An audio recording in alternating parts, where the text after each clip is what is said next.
have more resources to call on this afternoon. In particular, midfielder John Massinho, who's available again after a ban. He'll come straight into the side in the only change from the Crown ground. John Ashton hasn't recovered sufficiently from his calf injury, so Michael Bostwick continues at centre-half. Torquay were able to field the same side for both of their semi-finals against Shrewsbury. More of the same again here as they look to take the next step. Top scorer Chris Zabrowski got one of the first leg goals to bring them here to Old Trafford. He struck up quite a partnership with on loan Gavin Tomlin. That could well be one of the key factors today. The other end guy, Branston, the experienced head at the back, the only one in this Torquay side to have played in the Football League playoffs before. That was back with Colchester in 2007.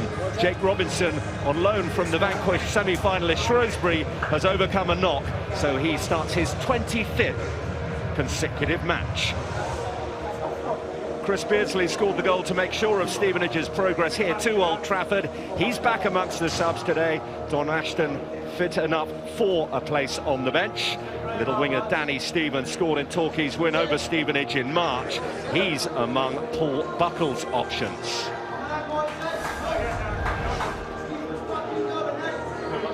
Devon's Seaside Resort against Hertfordshire Newtown for a place in League One. This wonderful sporting weekend starts here. Back as it should be in terms of chronology, if not geography. We start here at Old Trafford with the League Two final. Back here for League One tomorrow and builds to the crescendo of the Football League season at Wembley on Monday. That final hurrah as Reading take on Swansea.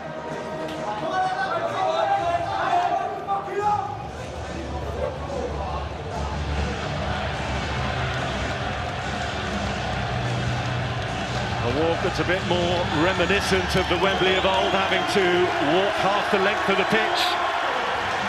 Time for all those players and the manager as well to ponder a little bit. For the hearts to pound, none of them have ever played here at Old Trafford before. Don, you've been in this situation, albeit at a different ground. What's going through those minds now? Well, I think these players will just want to get this game started. They've been hanging around.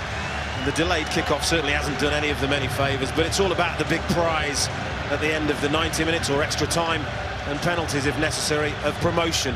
That's what it's all about. And they've both done incredibly well to get themselves in this position. They're the two least favoured clubs coming into these end-of-season playoffs, but here they are. Spirits running high, emotions as well. If you did hear some industrial language down in the tunnel, we apologise for that.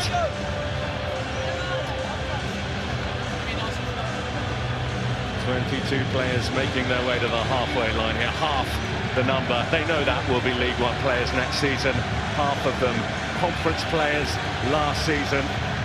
Branston and Torquay up from the conference the season before. They've come a long way in a short space of time, these two clubs. Formalities and presentations on an occasion such as this need to be taken care of. The presentation committee will be out shortly. By Greg Clark, the chairman of the Football League, David Cockshott from N-Power, the representative of the Marie Curie Cancer Care, Beryl Maroney. It's the chosen charity of the Football League this season. Well, Torquay had the evil eye, if you like, over Stevenage during the regular league season, Don, taking 4 points out of a possible 6. What does that count for here today? Well, it's certainly, if you're Torquay, you use it as a real motivating power for you. If you're Stevenage, you say, well, it's all about today. It's not about history, it's about what happens right here this afternoon. No question that Torquay United, fantastic record against teams that operated in the top half of League Two. Only Bury and Chesterfield have better records, and we all know that they're two of the automatically promoted clubs. So they seem to relish these high-octane games where the pressure's on. Stevenage certainly have done as well in the past, haven't they? They've had football trophy finals at Wembley, a couple in the last couple or 3 seasons. So lots of these players have already sampled this huge big game atmosphere in their careers. That's absolutely right. These are two clubs that are used to success, whether it be at conference level, little taste of the FA Trophy.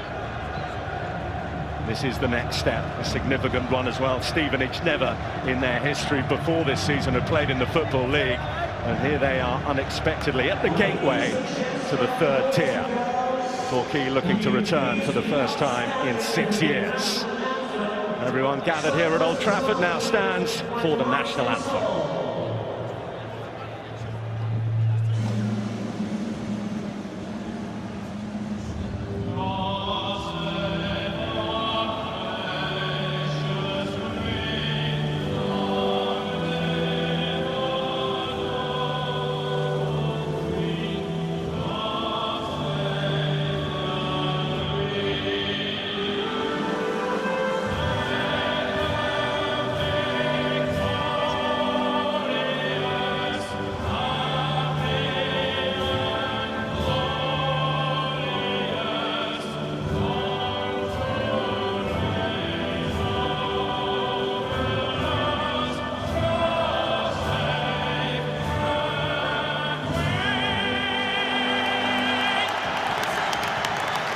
It is a weekend festooned with finals across the sporting spectrum, and we kick off with the Empire League 2 playoff final next.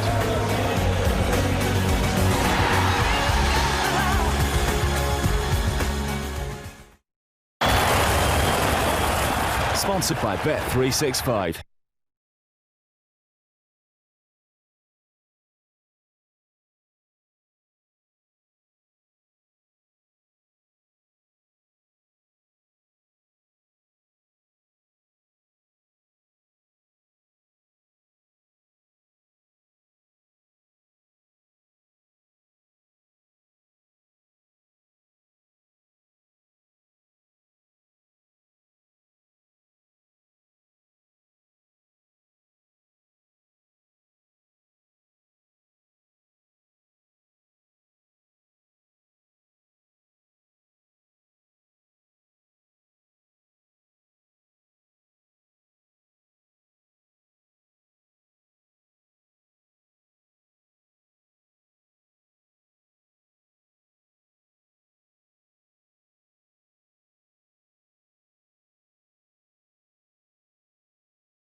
Sponsored by Bet365.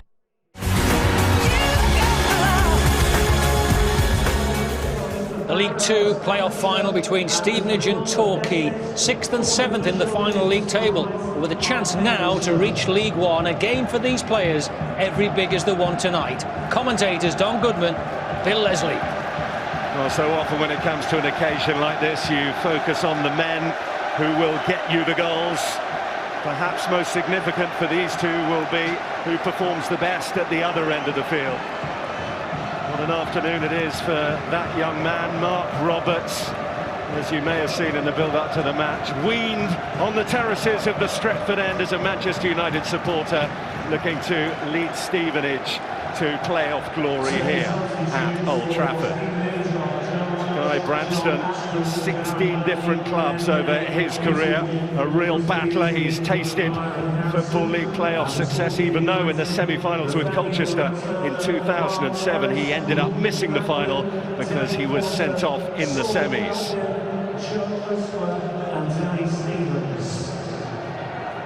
Darren Dedman from Peterborough is our referee here this afternoon. Interestingly, he took charge of Torquay's FA Cup tie against Crawley earlier on this season. Crawley won and set up a trip here to Old Trafford. And a good fist of it as well. Well, so much speculation over Paul Buckle about what may or may not happen after this match. Whatever the result, strongly linked with the vacant hot seat at Bristol Rovers. I'm sure that'll be dealt with afterwards.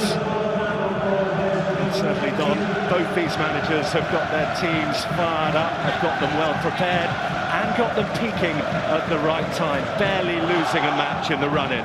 Well, that's why I expect this game to be ever so tight. To be honest with you, we've got two really strong defensive units, two units that work very, very hard. Slightly different styles, as we've heard. I'm going to be very interested to see which style is going to come out on top. So here we go then. The first ever Football League playoff final here at Old Trafford. Either it's going to produce an opportunity for Torquay to return to the third tier of English football for the first time in 6 topsy-turvy seasons, or for the first time in their history, it'll be Stevenage that's on the itinerary of League One clubs. Torquay, the Gulls in their trademark yellow, Stevenage in the red and white. And the first touch for the giant in the Torquay goal, Scott Bevan. Pretty sure that giant in the Torquay goal would have expected a lot more action against Shrewsbury Town. Very, very well protected by his defenders. Key tucking in from the right, little touch from Tomlin for Torquay. Bostwick, who's perfectly adept and able and versatile enough to continue in the heart of that defence, as we saw up at the Crown Ground against Accrington. They put in a really disciplined, professional performance to deny Accrington. Roberts lets it bounce. That can be dangerous. Not this time, though. The first touch of the ball for the experienced Chris Day, who is the goalkeeper for Stevenage. Well, Chris Day sending his defenders out. Kick this ball along the direction of Darius Charles. Who is a handful, as we saw there.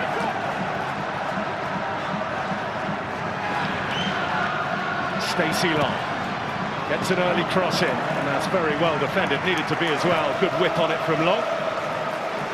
Well, every time they get the opportunity, we know Stevenage will look to get that ball into Torquay's 18-yard box. Laird. Now Tomlin, who really has made a positive impact for Torquay since he arrived on loan from Dagenham and Redbridge. Key. Too hot for Tomlin to hold that time, and it's back with Scott Laird. Looks directly for Charles. It's to be expected, isn't it? Fast, frenetic opening couple of minutes. Nobody wanting to make any mistakes. The opening 20 minutes are going to be really, really important, as they are in every big game. Roberts.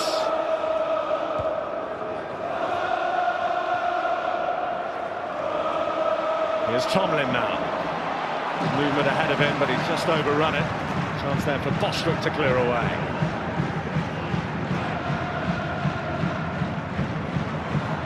Roberts. Well, he was pivotal for Torquay, Gavin Tomlin, in those playoff games against Shrewsbury. 2 or 3 touches of the ball so far. Really noticeable to me how quickly Stevenage players are getting around the striker, putting him under pressure.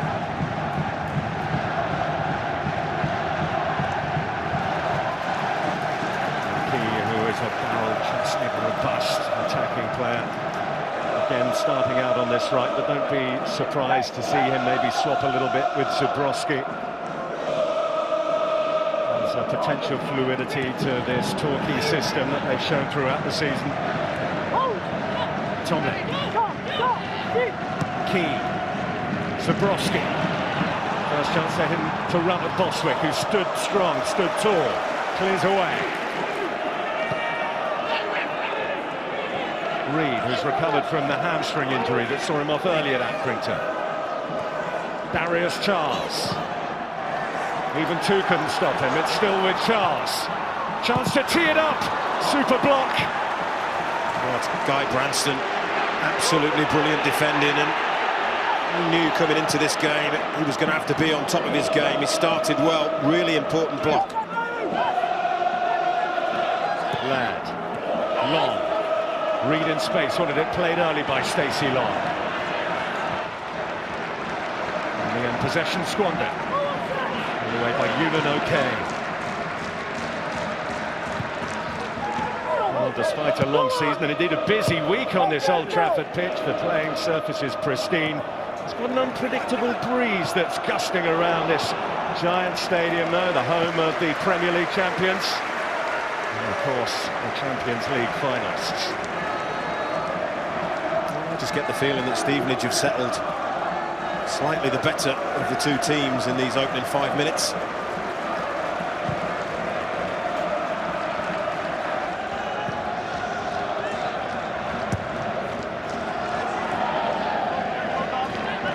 Guy Branston really at the fore of protecting his goalkeeper in the semi-finals against Shrewsbury. Great work from Charles.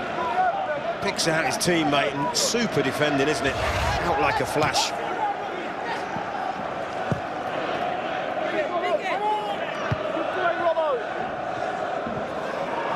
Zabrowski's offside, the flag goes up. They'll always look to play on the shoulder of the last defender. Wags a little finger at the assistant referee to say I wasn't offside. However, as this ball is flicked on, he is just half a yard offside. The point between these two clubs over the season in Empire League 2. Stevenage did finish higher, but as we said already, Torquay took 4 points off them. Most recently, the meeting down at Plainmoor in March, a 2-0 win. It was actually sent off. And match Chris Zabrowski missed the penalty, so it was eventful. Rookies can't really split them. Everything points towards a tight contest here.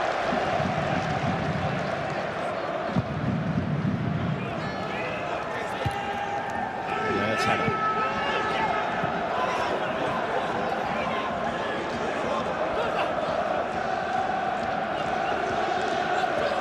Mansell, the Torquay skipper. Key's header. Charles. Robertson did well. You don't want him turning you and running away. Big Darius Charles. He's the other part in the partnership, isn't he? Chris Robertson. Charles. Roberts. Torquay manager Paul Buckle on the edge of his technical area, trying to get some instructions on, because his team haven't really got any quality possession in the final third of Stevenage's. Perhaps been the start that they would have hoped for. They haven't been able to get the ball down, string a few passes together.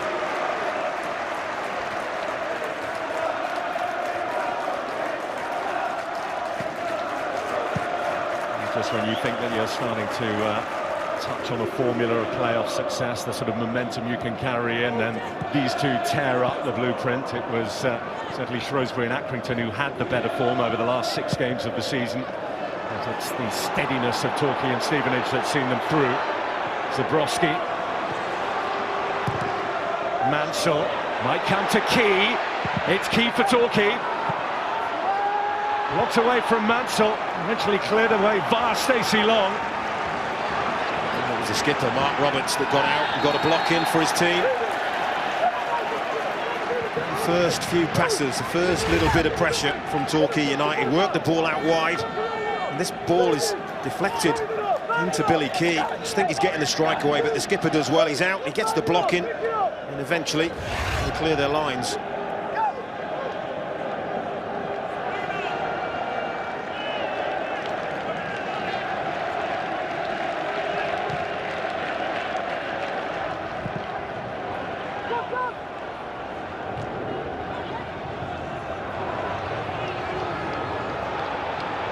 Nicholson are going to get forward.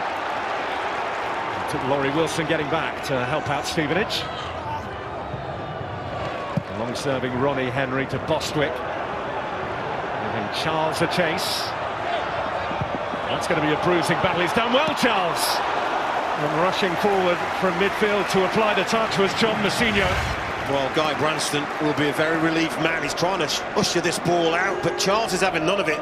Pulls the ball back into the danger area, where Massinho takes the gamble that he's going to get there and gets the shot. A yard either side. Scott Bevan may have had more problems, but Guy Branston, first mistake of the game, he's got away with it. Well, we saw there just what John Massinho's all about. They coped well without him, Stevenage, in the semi-finals after he was sent off late on in the regular season against Northampton. But he has scored 7 goals from midfield, coming forward just like he did then. Well, goals have been a collective effort from Stevenage. They haven't got a strike, they haven't got a single player in double figures Coutinho's 7 has been a really big help. 23 players have scored goals for Stevenage this season. Tomlin. He's having a little bit of width. Mansell on the overlap. Lathrop.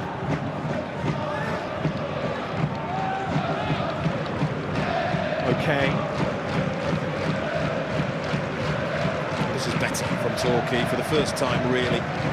6, 7, 8 or so passes have been played along the ground to their teammates. They help to set them down a bit. And it was Stevenage, Charles found by Lathrop. The referee spotted something he didn't like there. Seemed to leap him, but did he just make his studs over him a little bit? Well, it's just the trip, isn't it? Already, Darius Charles moving a real handful. And the way Torquay play, Lathrop and O'Kane, really important pieces of the jigsaw, because they've got 4 really forward-thinking players out there. You need your midfielders to be disciplined. Maybe in a little bit of afters here. Lathrop trips up Charles and then, well, just stands on his heel. That's a little bit naughty. Blind side of the referee. 34 by Ronnie Henry. One thing I'll say about that incident is you have to be really disciplined. You cannot afford to go down to 10 men for something stupid. Deft little header from Stacey Long. Here's Charles now. He really is causing problems in those channels, Darius Charles. He's had several opportunities, even in the opening minutes, to get those cutbacks done. Yeah, he has. He's working really, really well. He's looking sharp. Showing a lot of pace, a lot of power, but Robertson did well that time to stop him getting the crossing. But most of the good things that are happening for Stevenage are involving Darius Charles. This corner in front of the Torquay fans gathered in the Stretford end.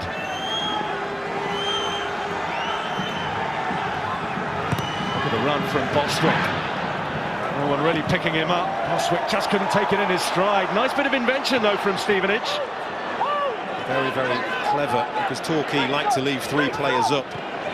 Stevenage pretended they were going to leave 3 defenders back with them, but in actual fact it was a ploy and it was well worked. Okay. Sorry, Don. He was the one who had to do the tracking back there, wasn't he? Well, it was. I think it's a clever ploy to try and keep defenders back when you're playing against a team that are really good at set pieces. However, how far are you going to take that gamble should the defenders choose to go, move themselves forward? Interesting thing, something to keep an eye on. Well, that did come off Branston. Clearly, Scott Bevan wasn't prepared to take the risk of being pulled up for a back pass.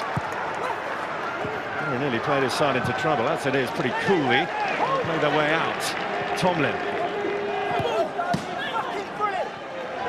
Sometimes goalkeepers really not sure. I mean, he really didn't want to take the chance, but that cannot really be construed as a back pass, can it? He wasn't sure, was he? Even if he did think that, I'm sure that his manager would have said maybe not to take on the volley and have a touch. You're probably right. No harm done, though. And these two sides, of course, who negotiated tricky-looking playoff semi-finals without conceding a goal. It's a sort of defensive confidence they bring into a final. And that's what you want, isn't it? 7 clean sheets in 9 for Torquay. 3 clean sheets in 5 for Stevenage. Stevenage, who haven't even scored a goal in their last 4 games against Torquay either. All these little factors, not massively significant, they can all play a little bit of a part in the mental build-up, something that Graham Wesley in particular is mightily strong on. Well, they had this against Shrewsbury Town, did Torquay. They were really a bogey. They have been a bogey team to Shrewsbury. Shrewsbury have only beaten Torquay once in 18 attempts now. So when you talk about Stevenage and Torquay and you read that Stevenage have never ever beaten Torquay, it does make you wonder.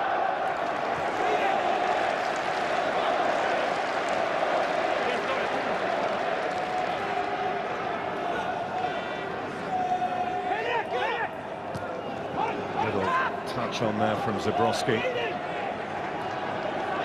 I mentioned earlier on how Stevenage don't really have a standout top scorer.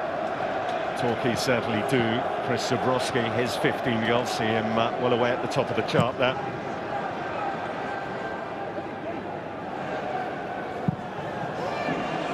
Charles just been the better of Branston again. Reed. There's the Scott Robertson at the heart of the Torquay defence. Tomlin. On the way, and he's given Zabrowski a chase. Looks a forlorn one. He did the hard part. And Tomlin, for me, did what he does well, held the ball up. Neither hit the pass to Zabrowski. They are a team that like to play possession football.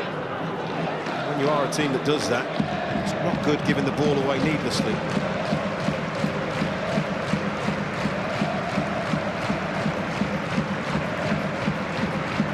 These two sides did meet and play more in March. Neither side was in the playoff places. Even after Torquay's win, they were still 4 points off Gillingham, although they had a couple of games in hand. After this meeting, of course, one of these two will be in a different league. Graham Wesley, who even since early on in his managerial career took Farnborough to an FA Cup tie at Highbury, you might remember, against Arsenal. They were beaten comfortably. He left the club shortly afterwards. He's always talked about his ambition of establishing himself as a league manager. It's in his first season in the league, and it's a terrific effort. His methods and his manner are much discussed and divide opinion, but you can't argue about what he has achieved. Not many have in the past been able to come up from the conference and thrive in the way that his side have in the first season. It's even taken Torquay to, since their return, to get into the playoff and promotion reckoning. That's right, Torquay finished 17th last season. So it just shows you what a terrific effort it's been by Stevenage.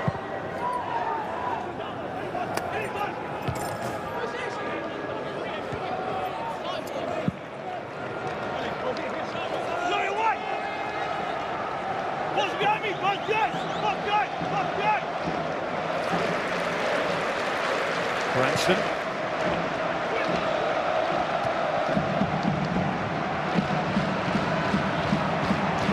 Chance here for Jake Robinson. Here comes Day. Isn't going to take any risk that Tomlin might get that. Really good goalkeeping. Good throw out as well.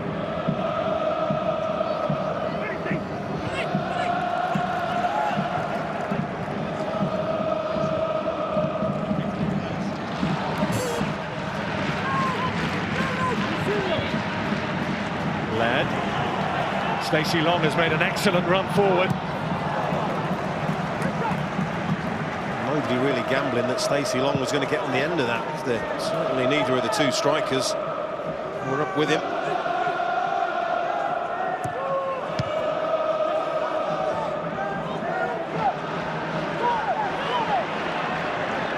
Tomlin. O'Kane. Very close to getting it to Robinson. In fact, it has come via Ronnie Henry.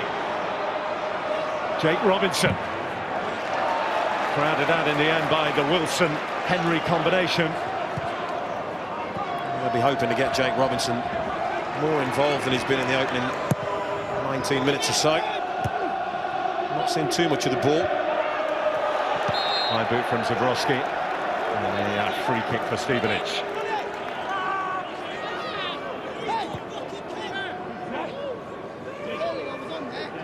There is the manager of Huddersfield Town, looking rather more relaxed here today than he will be tomorrow, I'm sure, as his side take on Peterborough for a place in the Championship. Join us from 2:30, Sky Sports HD1, and the focus turns to Wembley on Monday. Place in the Premier League up for grabs. Reading against Swansea, and that match also available in 3D. Billy Key for Torquay. Tomlin. He continues his run. Bostwick will get there first.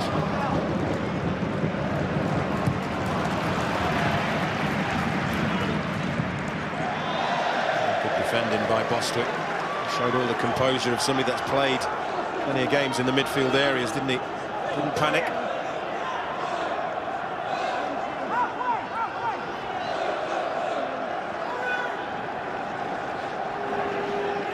Fascinating history actually between the two clubs in that they have plenty of shared past at conference level.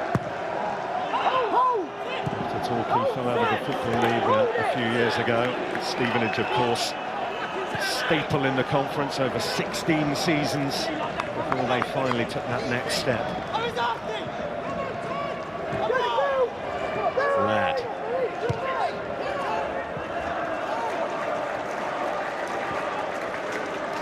You can see why in the opening 20 minutes these teams are so evenly matched over the course of the whole season. Nothing really to separate them, although I do think Stevenage have settled slightly the better of the two teams.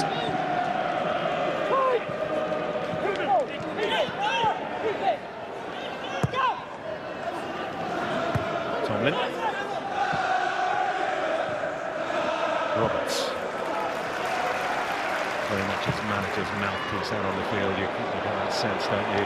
Mark Roberts has found Laurie Wilson. Plenty of Stevenage players in the middle here. Wilson tried to take it on himself, and as he realised he lost it, so he pulled back at Kevin Nicholson. Well, he's frustrated with himself, isn't he? Because there were so many teammates in that 18-yard box. Maybe made the wrong decision. Ended up losing the ball, giving the free kick away. A marginally shorter journey for the Stevenage supporters of all ages. Come up from just north of London, just about 180 miles. It's nearer 250 miles here and back for the Torquay fans.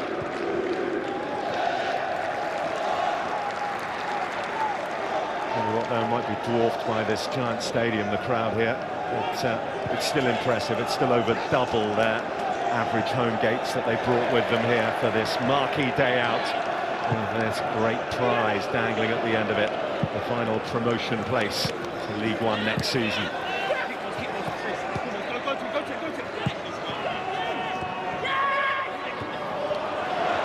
Robinson. Still Robinson looking for Key.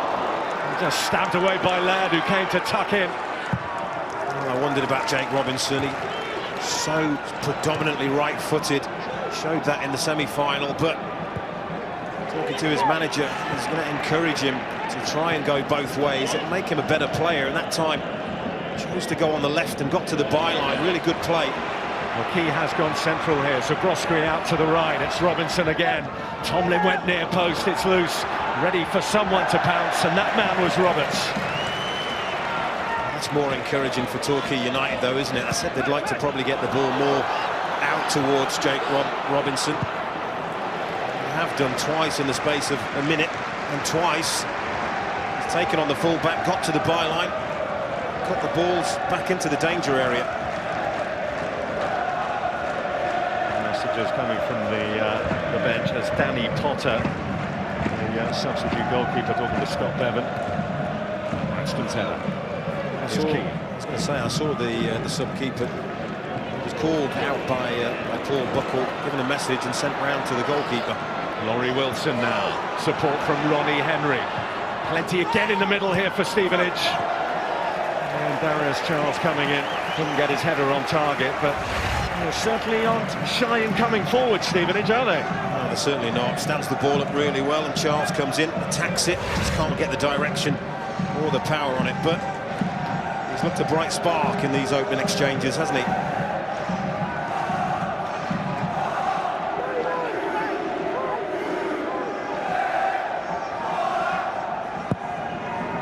He's one of those players who very much fits into Stevenage ways, versatile. Showed that has an eye for goal as well over the two legs in particular of the semi-final. He's chipped in with 4 overall for Stevenage this season. Darius Charles, left back, left midfielder, centre half, centre forward. Can tick all the boxes, the big fella.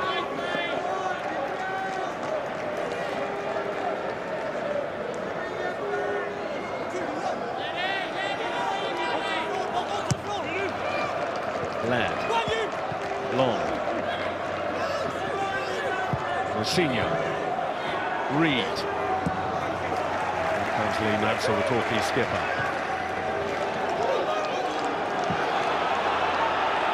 That'll be Branson's.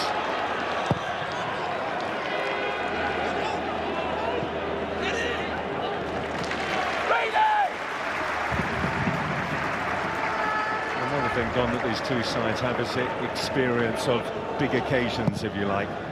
Wembley finals in FA trophies, or indeed conference playoffs as well. Shouldn't be overawed by an occasion, even though it is a level up from perhaps what they've been used to in the past. More on that in a moment, because Zabrowski's taken a painful one. Just managed to get a toe to the ball. Flicks it around, takes a painful one from Bostwick. The ankle.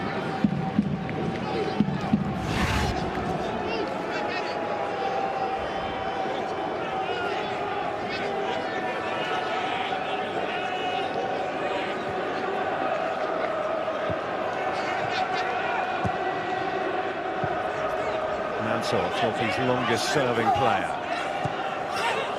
He's been up with them, he's been down with them as well. Zabrowski, loose touch, an important moment as well. Just not quite happening for big Chris Zabrowski at the moment. Plenty of time for that to change. The manager already had a go at him just a few minutes ago. He wasn't holding the ball up, the ball was bouncing off him.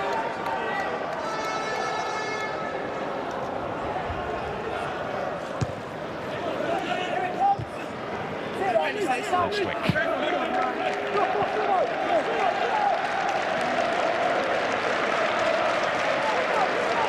Bostwick was actually part of the Ebbs Fleet side that beat Torquay in an FA Trophy final 3 seasons ago now.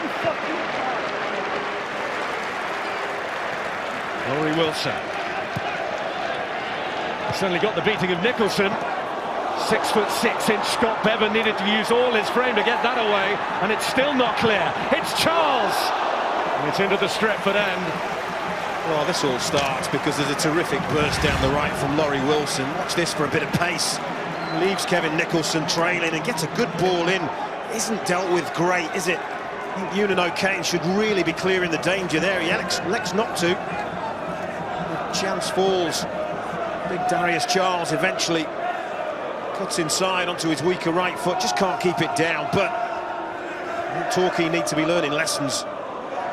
Graham Wesley, I think he'll be the happier of the two managers so far. Well, we're approaching the half-hour mark. I don't think there's any doubt that Stevenage have been the more impressive of the two so far.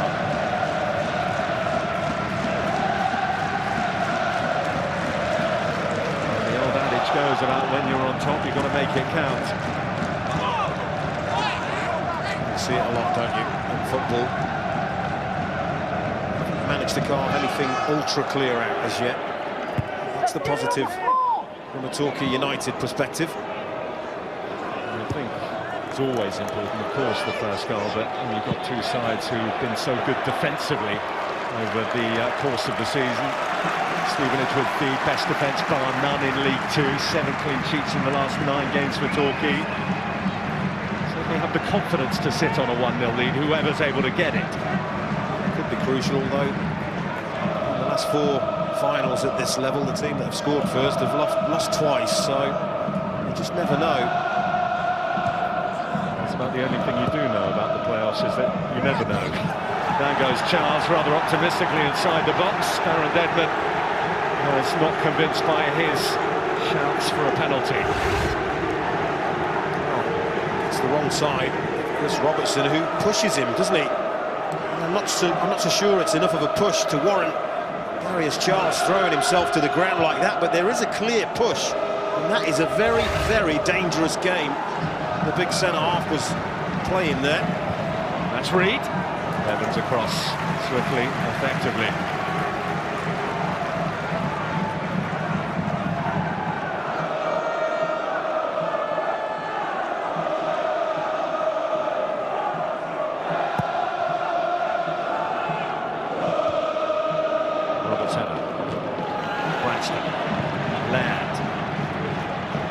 Charles. Robertson just doing enough. Nicholson away.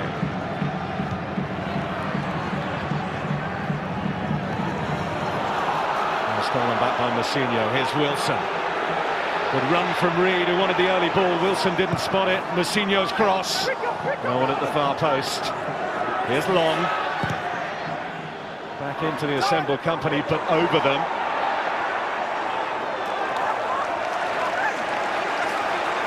Well, certainly the team asking most of the questions, aren't they, Stevenage?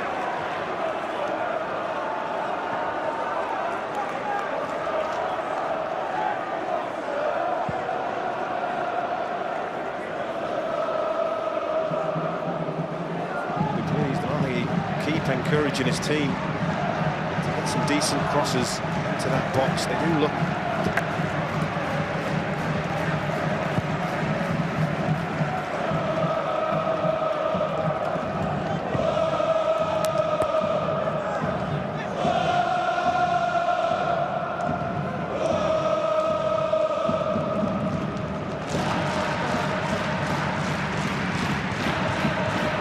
got delayed on the M6 because of a crash that saw the motorway close. That's why kick-off here has been delayed, but pretty much everyone here and enjoying their day out at the home of the Premier League champions.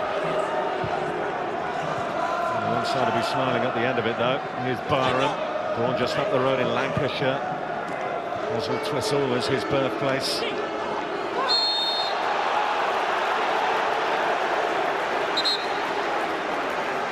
causing Torquay United defence all kinds of problems. Big, strong, holding the ball up, drawing little challenges into him. Just gets his heels clipped. The captain Mansell. It's another set piece opportunity for Stevenage to try and take advantage of.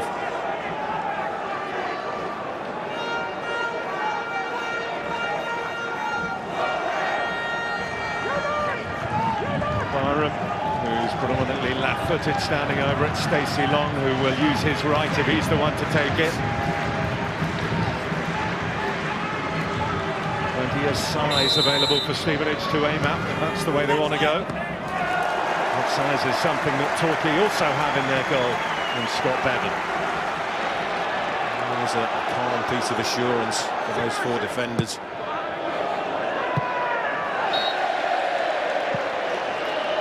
Combination down the left. Not really firing yet for Torquay, is it? Usually a lot comes from the left boot of Nicholson and the trickery of Robinson. He'll be looking for more as the match goes on, certainly, Paul Buckle, won't he? Well, he certainly will. Like I say, I think he's not content, the manager, because he knows his team haven't shown anywhere near the kind of ability and form that they're very, very capable of. I wonder whether that's partly the occasion, or a lot of credit has to go to Stevenage. That's a beautiful ball by Ladd. Wilson coming in late. It's a fantastic cross that was, though. Mousinho. Ronnie Henry. Charles. They're challenged by Branston.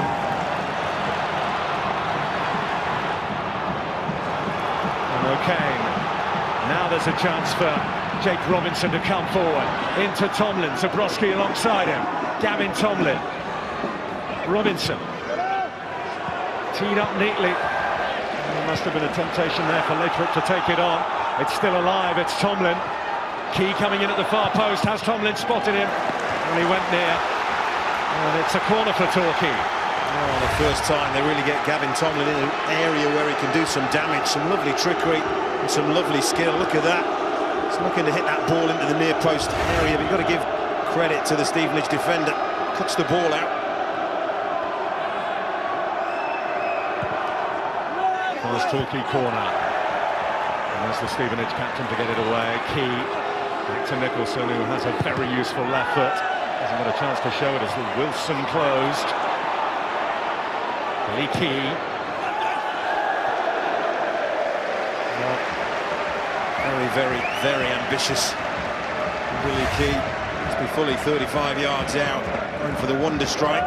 Lots of power. It's going to take something really spectacular to beat Chris Day. And you can see Stevenage have been the ones asking most of the questions in terms of attempts at goal.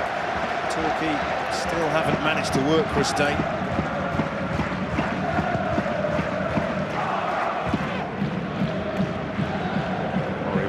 touch. Charles. Rosinho.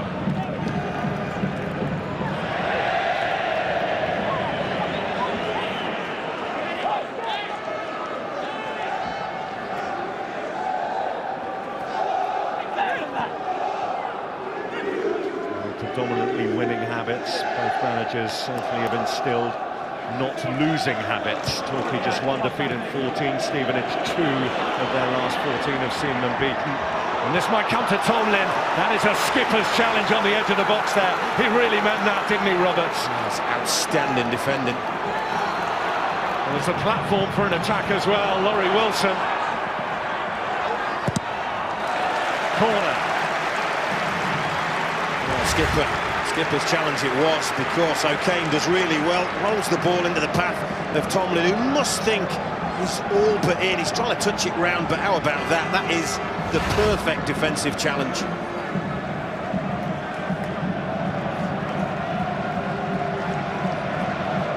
It is Hallwards up towards the Stretford end where he stood as a boy, as a Manchester United fan. Just imagine his feeling if he could get his head on the end of this corner and power it past Scott Bevan. It's a little tricky one. Won't be able to find Reed first time anyway. Rosinho. By Long. Charles just over. Well, they talk about technically the best thing to do when you're attacking the ball in the air is to head it down, but Darius Charles heads this too far down, doesn't he? That's what takes it up and over the bar. Doesn't quite get the downward connection he's looking for, but it shows the threat that he really carries. Way above Zabrowski, isn't he? But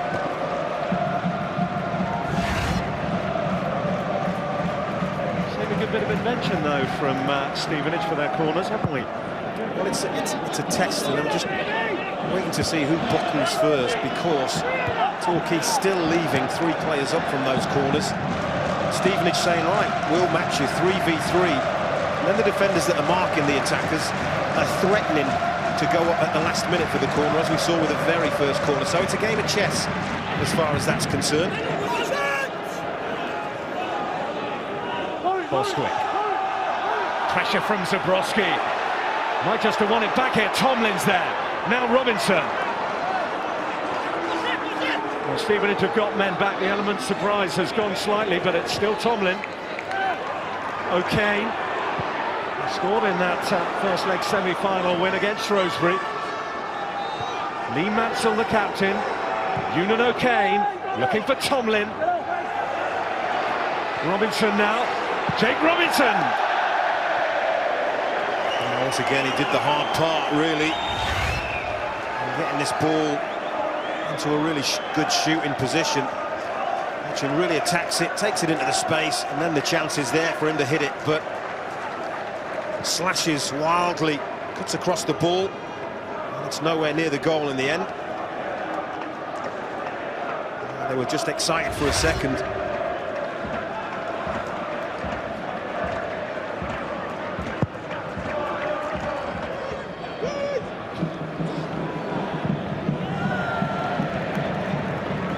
The focus of so much attention, understandably. Jake Robinson over the 2 legs of the playoff semi-final as a result of sloppy admin, was it? Either way, he was allowed to play against his parent club in the 2 games that ended their season early.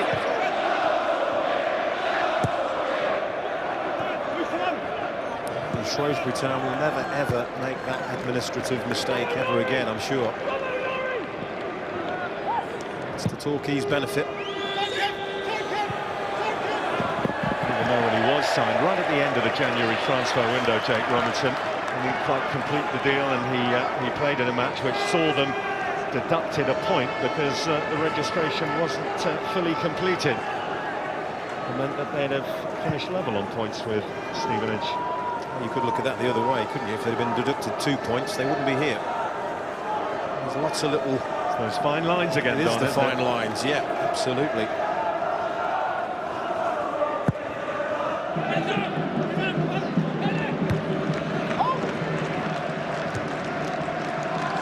Whatever the persuasion of anyone you might have spoken to about this game beforehand. I think the general consensus was that it would be tight.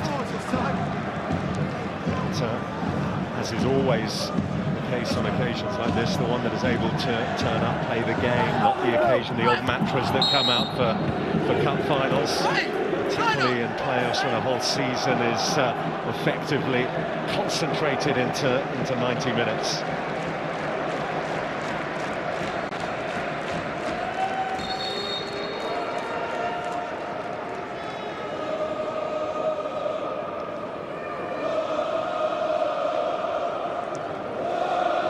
Left on the first half here.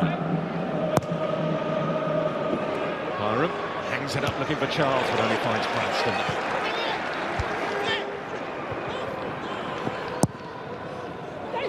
Osric, Charles. Mousinho bursting from midfield. It's Mousinho! Well, if that is the goal to win the promotion, it's certainly worthy of it. An Old Trafford cracker in front of the Stretford end. John Mousinho. Well, this is why Graham Westley has brought this fella back into the team, because this is what he brings to the table. It's not the first time we've seen him gamble and make runs and get balls off. It's Darius Charles rolls him in, loads to do, but he advances into the space and unleashes an absolute rocket. Scott Bevan absolutely nowhere near stopping that. And look what it means. It's a huge goal. That may just open up this final. It's been tight for 41 minutes. The onus is on Torquay now. Breathing deeply, John Mousinho. He has provided the moment of the final so far. May yet turn out to be the moment of Stevenage's season. Their history. They've never been to the third tier of English football before. What a good time to get it as well, just before half-time. But back come Torquay, Tomlin. Key waits in the middle, Zabrowski at the far post. Ronnie Henry scoops it behind. Oh, Ronnie Henry gives his team a goal in front. That's sharp, isn't it, from Tomlin? Doesn't waste time, whips the ball in, and Zabrowski hands on heads because he knows he's very close to getting a tap-in. But for good defending from Ronnie Henry. It's a response, it's Nicholson's corner for Torquay. It's Branston! Well, again, always look at the goalkeepers. Chris Day does not move. As soon as Guy Branson gets his head on this, the goalkeeper just prays and hopes that it's not on target. And it isn't.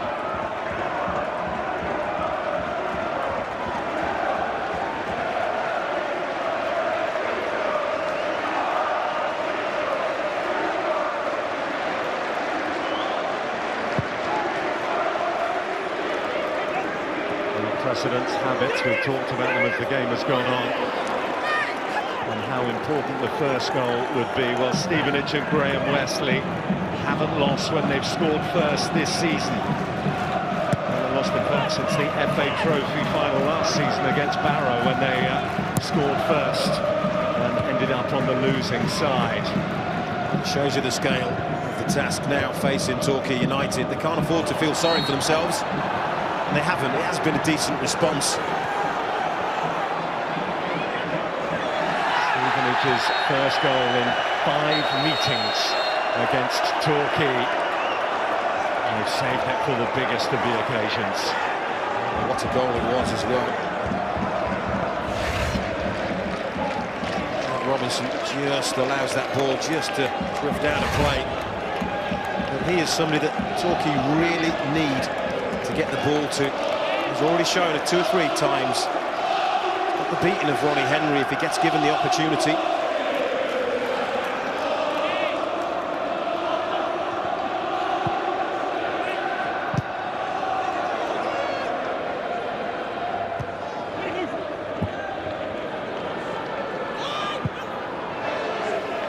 Zabrowski trying to use his pace to get in behind and doing just that.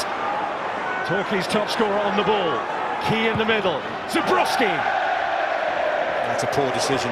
It's a really poor decision from Chris Zabrowski. Good movement, good pace, good strength. And then from here, it's all about decision making. Are you really, really going to score from that kind of angle? I don't think so. Not 999 times out of 1,000 anyway, but this fella showed the way to the back of the net, didn't he? Good hold-up play, and a real good run, and then an absolutely superb strike to beat Scott Bevan. All 6'6" of Scott Bevan, but it's the pace and the accuracy of the shot from Mousinho. Finish yet in this first half. Laurie Wilson with that cross, which had Scott Bevan caught in two minds about coming.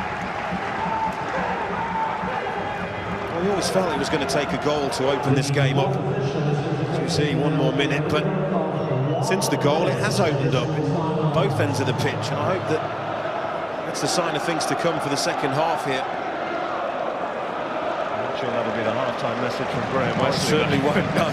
Talking from a completely neutral perspective. Well, Torquay is certainly going to have to go for it. That's what will make it fascinating as they take on the best defence in League Two. Here's Zabrowski. Did have an opening there to go in on level terms, you know, inside the one added minute. Once again, decision-making. It's the difference between the levels, and really the opportunity is lost through a poor touch. He can either take this on with his left foot first time, or the touch has to be better.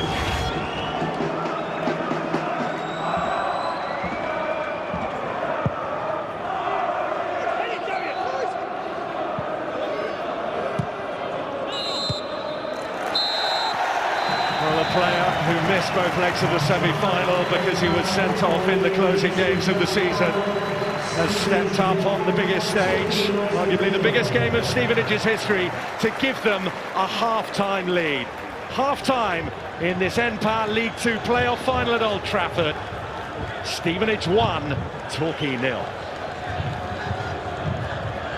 And consecutive promotions for Stevenage very much on at half-time. We'll have the views of Peter Beagrie and Ryan Lowe in a few seconds' time. But what a goal to grace Old Trafford. A goal up against Torquay.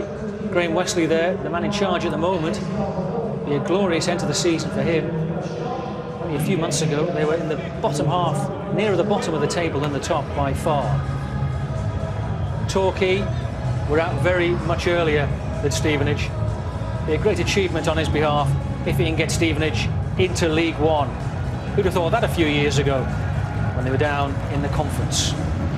Ryan, I think we forecast, or you forecast Torquay to win. Can they come back? Yeah, I think they can. Obviously, they've got to have a quick look at themselves in the changing rooms there, and they're sure they're going to come out now and they're hopefully going to try and, you know, take this League One mantle, if you like, because they need to do a lot more. OK, let's see how they get on then in the second half. Don Goodman, Bill Leslie. Paul Buckle has had his say and elects not to make any changes to the side that started for Torquay. We'll get us off and underway for this second half. No changes either for Stevenage, who are 45 minutes away from the third tier of English football for the first time in their history. And John Mousinho goal 4 minutes before the break. He's given them a valuable lead, but they're in no mood to sit on it by the look of things. Charles feeds Wilson. Reed in the middle. Cross from Wilson doesn't find its target. That was a really good opportunity as well. There were men over. Once again, just a little bit of a lack of quality in the final third. Wrong decision made. McLean's done well to get that and finds Zabrowski. Now Tomlin for Torquay. Robinson couldn't get that. Sliding in was Bostwick. Nicholson now. Robinson. Onto his right, Zabrowski. Decent first touch. Tomlin. Half to goal, blocked by Bostwick. Robinson now. Movement from Zabrowski. Still Jake Robinson. That's a good start, isn't it, from Torquay United? Pressure, built the pressure up. Robinson this time going again on that left-hand side. Not the end product. A positive start. We've only played 90 seconds of this second half. If it continues in this vein, we really are in for a treat. Oh, a good break from the kick-off by Stevenage, wasn't it? Not taken advantage of.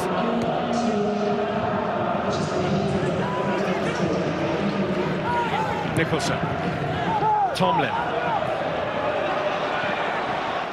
Zabrowski just lost his footing at that crucial moment. In a does look like that's something that Paul Buckle might have addressed at half-time, something that we were talking about towards the end of the first half, Don, just to get the two strikers who are so key to the way that Torquay play to start linking up, to start showing something like their best. Well, there are key players out there who really weren't at it for Torquay or didn't produce the quality that we've seen recently. Players like Tomlin, Robinson, Zabrowski. Kane's done well on a couple of occasions early in the second half to pounce on a loose ball. He's been alert. So he looked to release Tomlin there. The flag went up for offside.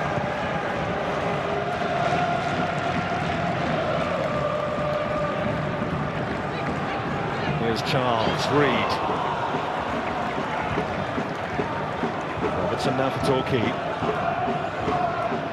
Tomlin. It's a good touch for Lathrop. Now Robinson. This is much better from Torquay. It's Robinson. Ronnie Henry recovered in the nick of time for Stevenage, just as Robinson was starting to ponder a shot at goal. Well, those are the little things that haven't quite just gone for Torquay. Robinson left the ball behind, but the early signs are very positive for Torquay.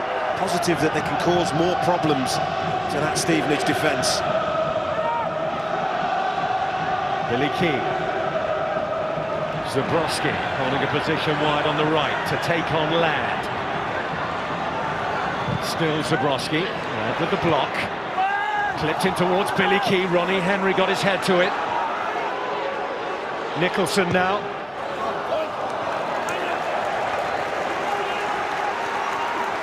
Lots of encouragement for the Torquay United supporters. They didn't have too much in the first half to get their teeth into. They're right behind their boys. And Paul Buckle looking to follow in the footsteps of Dagenham and Redbridge last season, not so much this coming season. Finish 7th and get promoted. That's only the second time it's happened as far as Stevenage are concerned in terms of league placing. Only once since 1990 have the side that finished 6th gone on to win promotion via the playoffs. Little change has meant that Zabrowski has gone out to that right-hand side. Billy Key has come inside to play alongside Gavin Tomlin. That's the little tactic that Paul Buckle has employed since half-time. Bostwick away. In close attendance. There's a tempo, a hunger, an endeavour about Torquay that was lacking for too much of the first half as far as they were concerned. Stevenage would have expected an examination, and now early in this second half they're getting it. They have that lead to defend.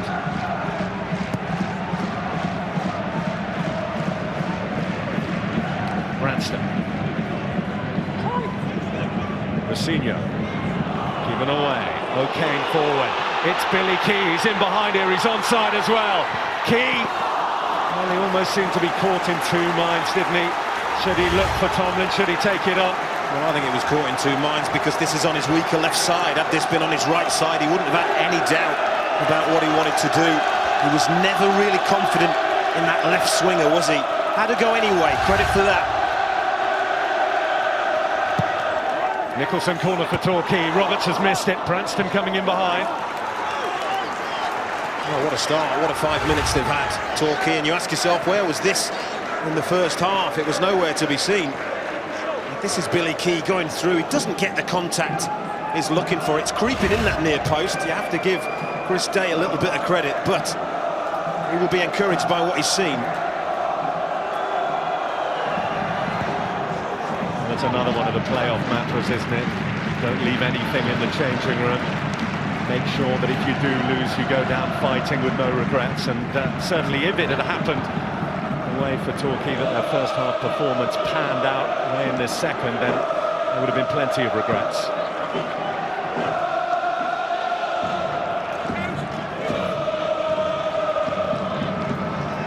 Rosinho.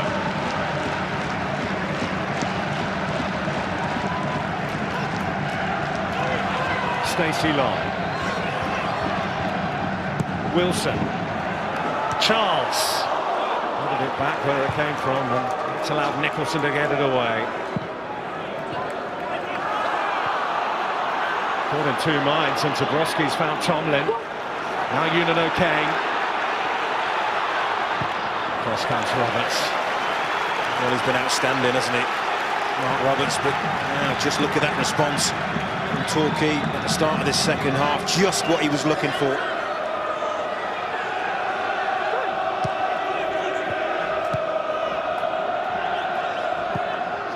Okay, looking for Tomlin. Just held up enough, but there's still to be a little bit of interest for Gavin Tomlin.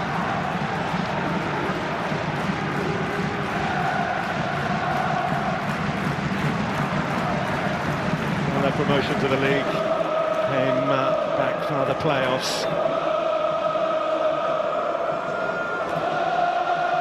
The Gulls army mobilised again to come up to the northwest from the south coast.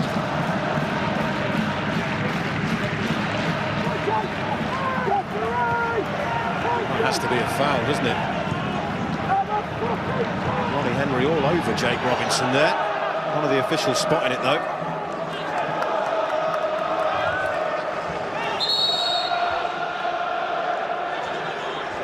Ronnie Henry still having problems with that boot. He came over for a bit of attention with it a moment ago.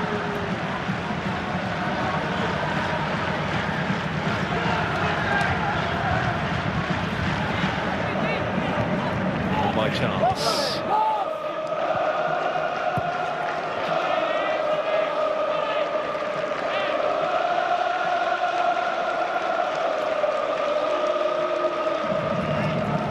Maybe that Graham Wesley has seen enough. Unless there's an injury out there, but he's certainly thinking about a substitution. Well, it looked like it was Darren Murphy who started that second leg at Accrington. Irishman in the heart of the midfield. Some oxygen, is it, before coming up? I often see that. Zabrowski bearing down. Roberts will get there first. And Zabrowski will upend him. Yellow card. Well, I don't know whether I'm a member of the Strikers Union and what I'm about to say, really, but as a striker not entitled to go for a ball that's running out slowly like that. It's a genuine attempt to try and hook his foot round and get the ball. Certainly Mark Roberts is letting it go out. I think you're unfortunate if you see yellow for that.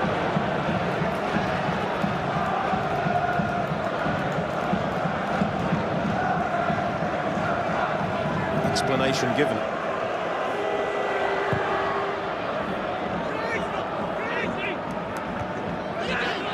Oh, Branston's shoulder. Worked on by O'Kane. Mousinho.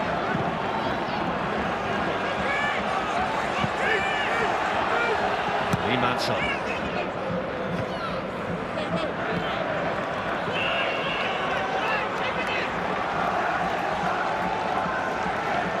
He's stripped and ready for action. He's taken on that canister of air.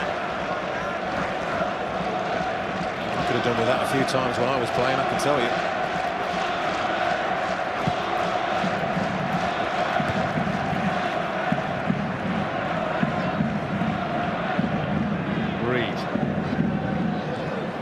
See if it's Mousinho or Barham who's going to be sacrificed. Barham certainly lost that here to Robinson. Tomlin. Key makes up the ground. It might just come to Key. Well, some good strong defending in here, you know, but watch the movement. Robinson bursts forward. Tomlin's movement's good. Tries to roll Billy Key in, gets the deflection. It's the left back, Scott Laird, does his team a turn because he comes all the way across here with Billy Key. That's good defending.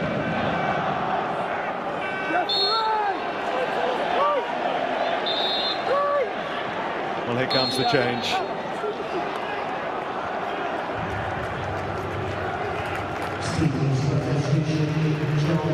Joel Barham, who came into this match starting 4 consecutive games for the first time this season.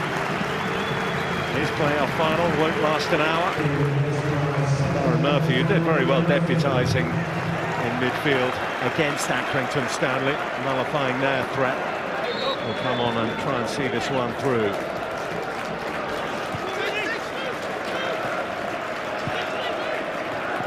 Okay.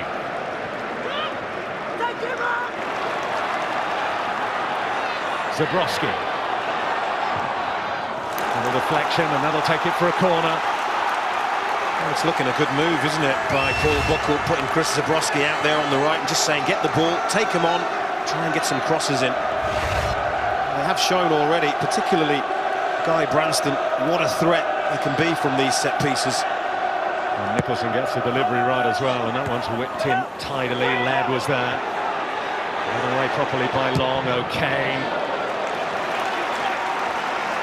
And recently arrived Murphy berating his teammate for the soft clearance, shall we say.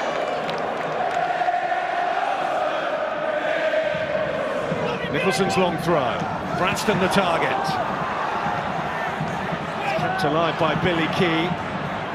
Torquay determined to keep Stevenage pegged back. Tidy turn by Tomlin. Corner kick for Torquay United, who are really turning up the heat. Stevenage are under siege, there's no doubt about that. Lovely little touch from Tomlin to turn the ball away. Wins the team the corner. Cranking up the corner count, cranking up the pressure here, the men in yellow. It's a bounce from a very congested area. Well, they need to try and slow things down. I'm sure Chris Day won't be in any rush to get rid of this ball.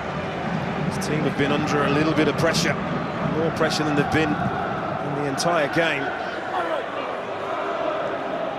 Well, it's an examination of composure, it's an examination of character. And both these clubs, in order to get here, have shown that in bucket loads over the last few months, both outside the playoff places, right until the closing weeks of the season, really. Yellow card there. Trying to slow it down for the goal scorer, Massinho.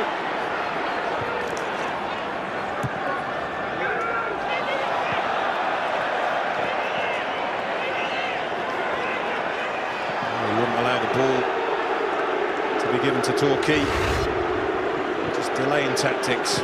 Once the free kick is given for that little nudge there, he just grabs the ball, won't let Zabrowski have it, throws it to the referee and sees yellow for his troubles.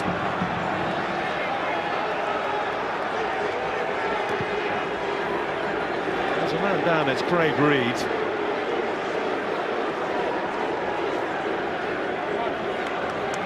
Just before the hour mark, with 15 frantic minutes as far as Stevenage are concerned of this second half. And they take the opportunity to come over. 4 or 5 of their players get a few instructions, take on a drink. Not quite sure where that injury to Craig Reed came from. We know he's had problems with his hamstring. Had to come off early in the semi-final second leg. Well, he just goes down. There's nobody anywhere near him. I'm really not sure what that could be. Is he feeling that hamstring?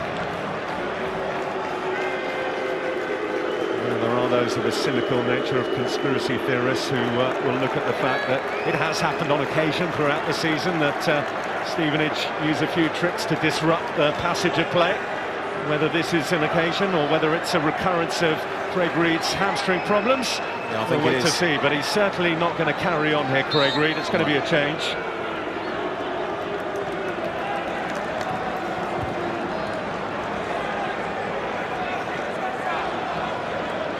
Given the way the game is going, they can't afford any passengers at the moment, Graham Wesley's side. So Byron Harrison, who's actually their top scorer, is going to come on for the remaining half an hour. Well, with the score at 1-0, with half an hour to play, with the possibility of Torquay equalise of extra time, that's 2 substitutions used already for Stevenage. Maybe the first one is tactical, the second one certainly isn't. Craig Reed clearly feeling that hamstring, and you just can't afford to carry passengers on these occasions.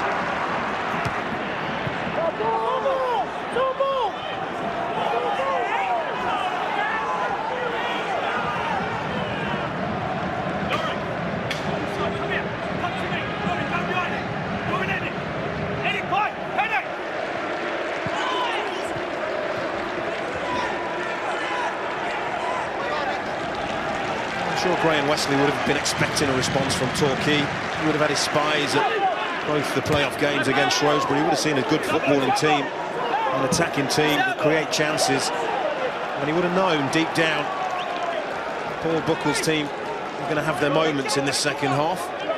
They're still intact though, Stevenage. Branston. Mousinho.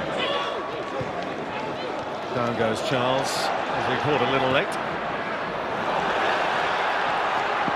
Here's Zabrowski now. Support arriving outside it from Mansell, but having made the run, he then wasn't picked out. He's got an awful long way to get back. The referee's allowing advantage to be played. Mousinho finds Charles. Oh, loose first touch and a run on goal seems to have gone away. But Darius Charles can get the shot away, and it's a save. He's raging with himself because this touch coming up here robs him of a really good opportunity. Gets away from him. He still manages to manipulate it back in on that left foot and get the shot away, but the chance was lost earlier.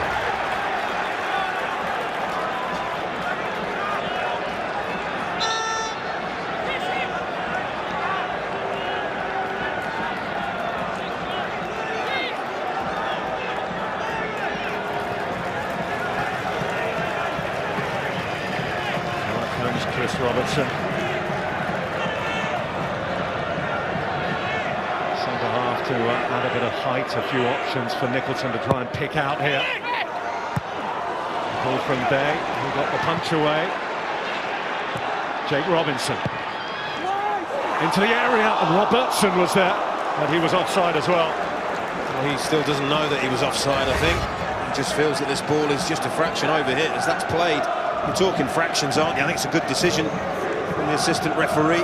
Jake Robinson trying to pick out Robertson, just a fraction too high. The Scotsman, whose career started off at Sheffield United, one of the potential locations on the itinerary of the side who can prevail here.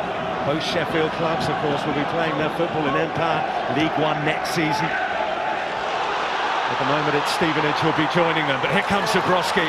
Another superb defensive challenge by Mark Roberts. Well, that's two, isn't it? Absolutely vital challenges from the skipper.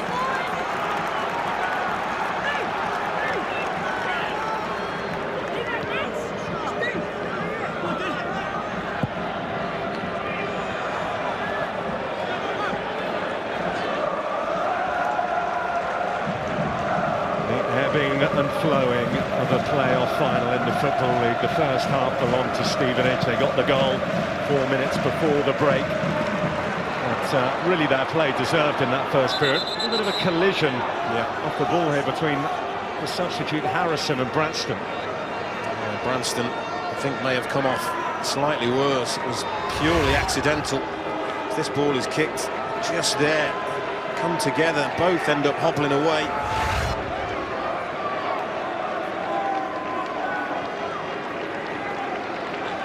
Guy Branston is one man that they cannot afford to lose, Torquay. The linchpin at the back, a keystone in this Torquay United machine.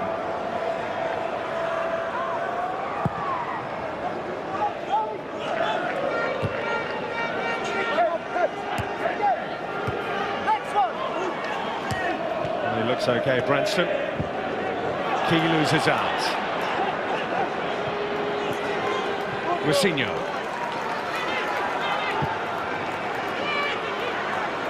Robertson pressurised by Charles. It's on his way by Lee Mansell.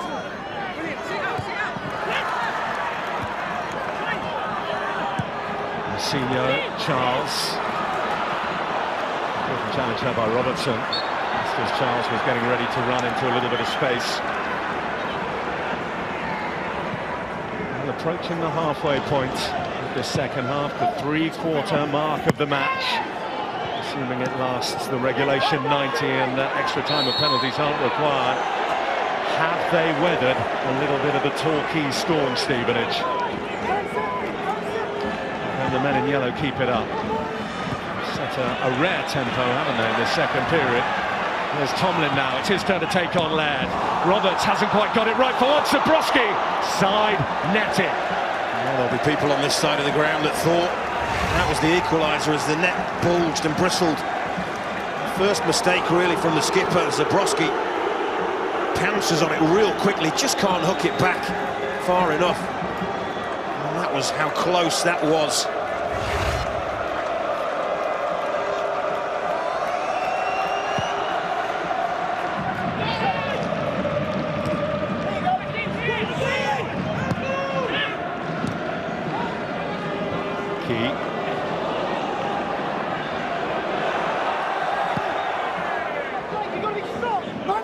There's been another tinkering to this attack for Torquay, and that Tomlin has now taken up residence on that right. Zabrowski back in the middle alongside Billy Key.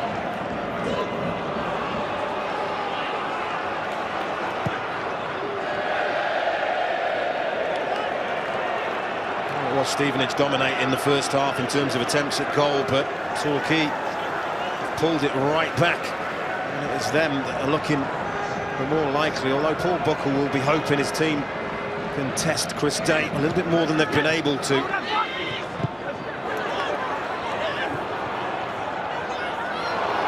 Key constricted enough, and Laird's there to clear. On Mansell, Tomlin, Billy Key, Tomlin on the move. Here he is, Gavin Tomlin. He's got Jake Robinson. Never quite caught it right, and Day can save. Well, that's what nearly threw Chris Day, isn't it? That Jake Robinson doesn't get the contact that he's looking, but swift counter-attacking football, really good football. The goalkeeper had to be alert. He's bobbling all over the place as well. Branson threw himself at it. Jake Robinson first on the scene. Day again gets just about enough on that punch, the experienced Chris Day. And they're getting deeper. Stevenage sitting back deeper and deeper. And by Mansell, Branston's forward. And the flag's up.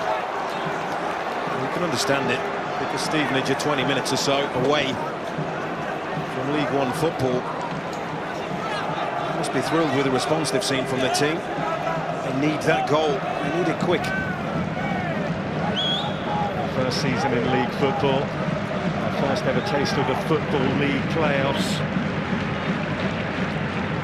First goal that either of these two sides have conceded in the playoff this season. It was a wonderful effort from John Mousinho. Is one goal going to be enough to get to League One? Here's the man who got it, Mousinho. Scott Laird. Long has made a move in the middle. There's the cutback.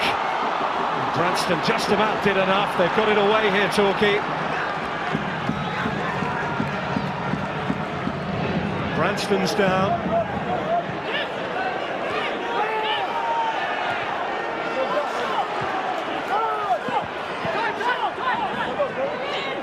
Union okay. Zabrowski. Well, Billy Key made his run early. He was coming back from an offside position. And a chance of a really electric break for Torquay. Went begging with that. 20 minutes to go.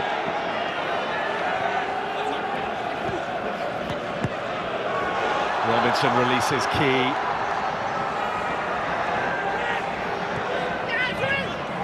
Nicholson. Zabrowski. Still Zabrowski's giving it away. Laurie Wilson making up what was a back six momentarily for Stevenage. Laurie Wilson, heavy touch. And he's done well. He's found Stacey Long as well. Long has got beyond Branston on his way back. Wilson.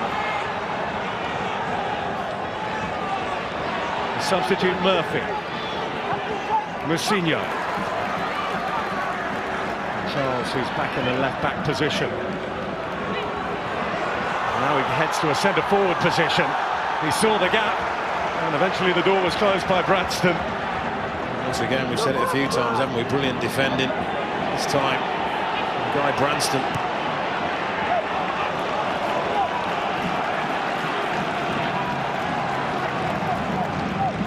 Well, the Tenants are in action. Barcelona against Manchester United, live from Wembley. The Champions League final, 6 o'clock. Sky Sports HD1 and available in 3D. was here last Sunday. They lifted the Barclays Premier League trophy, the FA Youth Cup, paraded here by Manchester United after their side beat Sheffield United here on Monday. It's been a week of silverware being lifted at Old Trafford. Stevenage closing in on lifting the trophy that signifies they'll be the playoff winners. The fourth side promoted from League 2 to 1. But here's Zabrowski. A little bit of careless defending, wasn't there? Lack of communication. Nearly very costly, because there isn't really any danger here, but that little header there can't be offside because it was played by a Stevenage player. Zabrowski just again, it's a little bit hurried, and he snatches at the chance, and it's gone. 2 substitutions already made by Stevenage. Darius Charles is requiring treatment at the very least. I saw him stretching his calf as play was continuing. And it could be from this run. Superb run, wasn't it? Must have thought he was in, but what a challenge that is by Guy Branston. But he got up gingerly from that. Darius Charles. I just wonder whether he tweaked a little bit of his calf.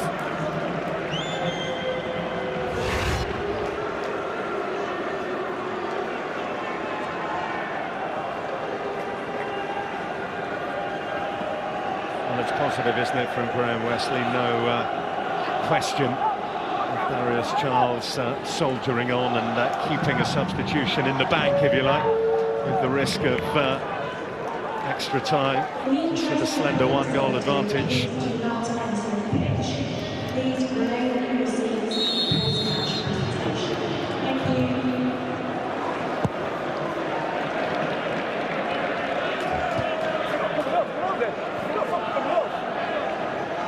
Roberts. Branston asking a lot of key.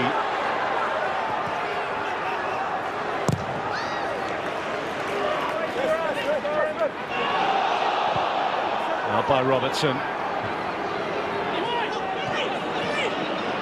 There's Laurie Wilson. Up through the gears, super run by Wilson. He's continued into the middle as well. Stacey Long. Corner kick. Robertson wants a goal kick. Good run, isn't it, by Laurie Wilson. Finds Long. Tries to go down the outside. It's good defending.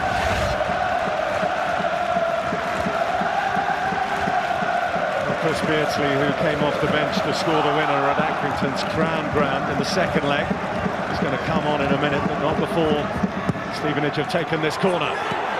And very nearly scored from the corner as well. Darren Murphy, yeah. Goodness me. Oh, he just comes through the middle of the pack. Nobody picks him up. Guy Branston lets him go because Roberts is behind Guy Branston and just maybe sees it late. Any kind of a decent contact on that. And you have to feel Stevenage are in League One next season. Okay. Looking for Tomlin. Charles back there. He certainly relinquished his forward berth now, hasn't he, Darius Charles, as they man the defences.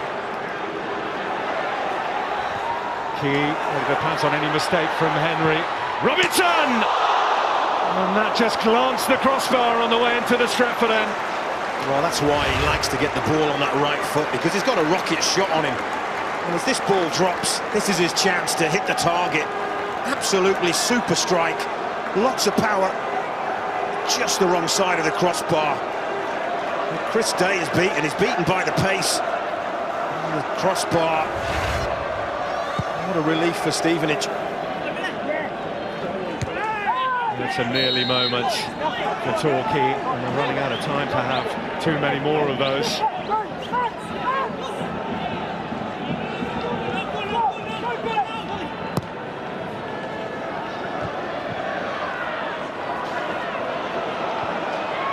Tomlin, Key, Billy Key. Well, he was off balance when the challenge came in from Bostwick. It's just maybe trying to force it a little bit too much. Still plenty of time. Say again, just remember how many goals are scored in the last 10 minutes of football matches. Lots and lots and lots. You don't have to try and force it too much. Billy Key, who's making his 50th appearance actually for Torquay today, is a specialist at that. Most of his goals come in the last 20 minutes of games. Settled the one coming from anywhere. Here he is now, Key. Wilson keeps it away. O'Kane. Again, that is where Torquay United need to be calm and need to be composed. Pick the right pass. Don't try and force it.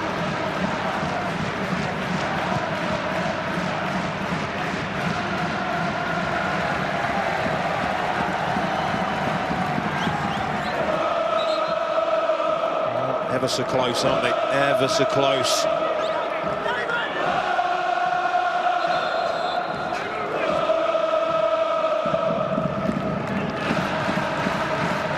Some wonderful rises, haven't there, recently, from non-league football to League One.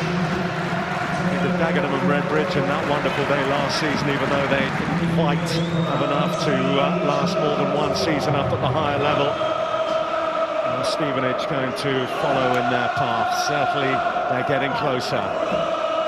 Closer all the time. Osler sent on in Torquay substitution. Fresh legs, hoping for fresh momentum. Here's O'Kane. Key. Wilson on his way back. They're working so hard, Stevenage, every single one of them, to preserve this valuable, this vital, this priceless lead they got in the last 4 minutes of the first half. Nicholson. Blocked by Ronnie Henry, appeals for handball, waved away. Laurie Wilson goes down under the challenge of O'Kane. Nothing given by Darren Dedman. Osler.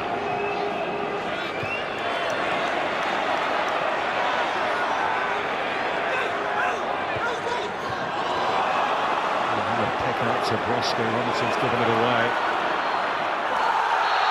A rather wild lunge from the substitute, who only just come on, so he's going to get a booking. Well, no choice for the referee to issue a yellow card here.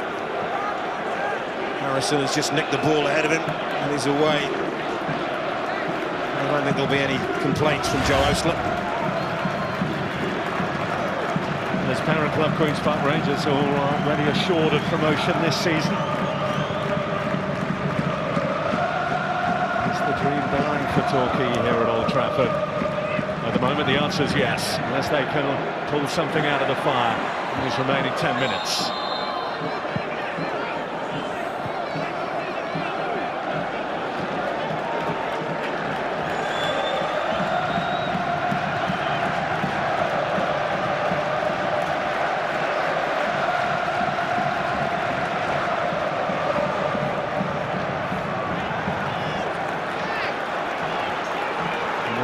Frenzied conversation in and around that Torquay bench. They're going to make another change. They're doubling up. They're going to be 2 changes as they complete the set.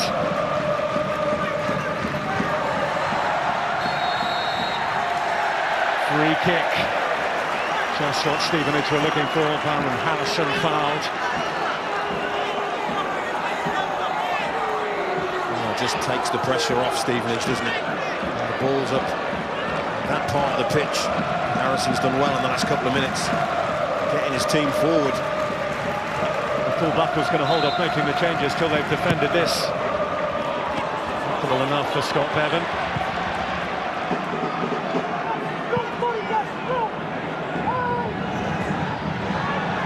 Tomlin.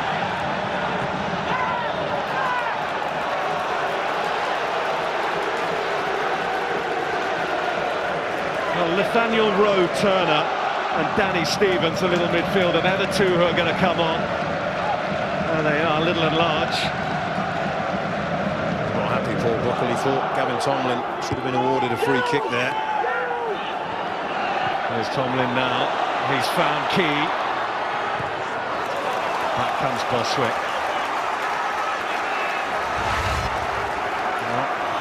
corner here. And that possibly should have been a goal kick.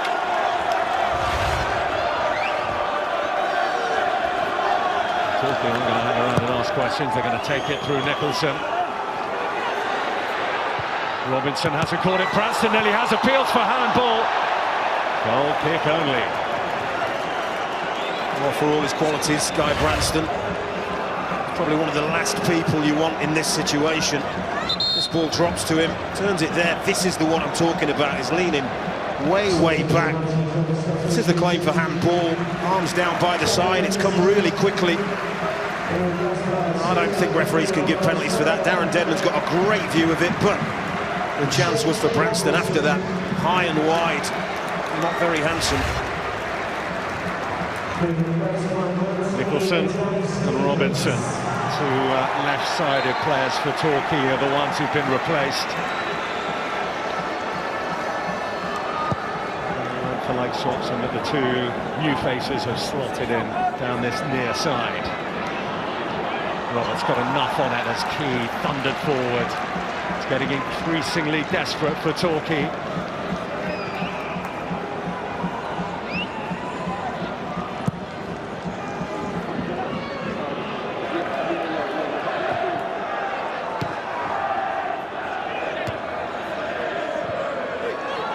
Okay.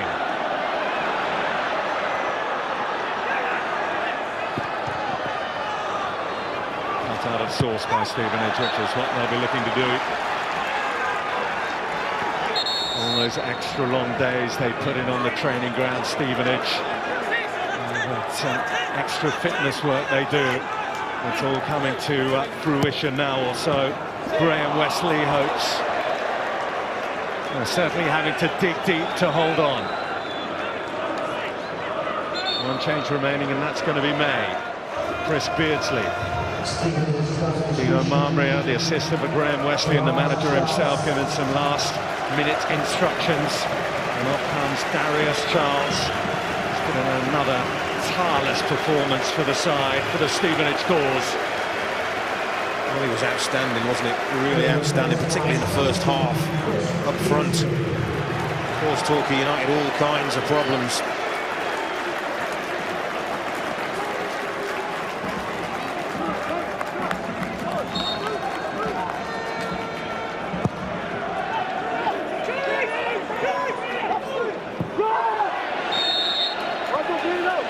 Branston penalised for jumping into the man.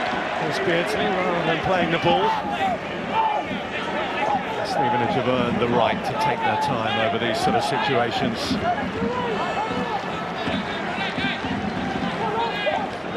And you've waited your entire history to make the third level of English football. I want the 5 minutes that remain here to fly by. Oh, who'd have thought 12 months ago Graham Wesley's team would be just 5 minutes away from League One football. It's absolutely phenomenal effort.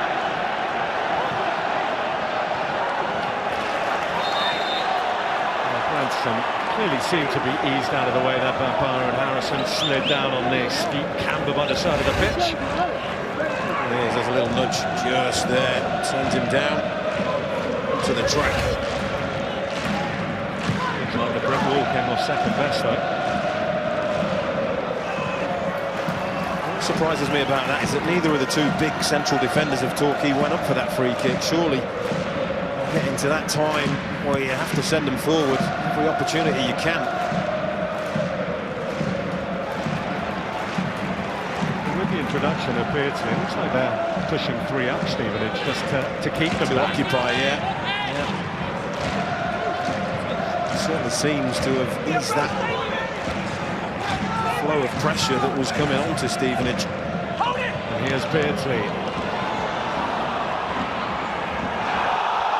Appeals for handball from Lee Mansell. Optimistic from the Stevenage fans behind the Torquay goal.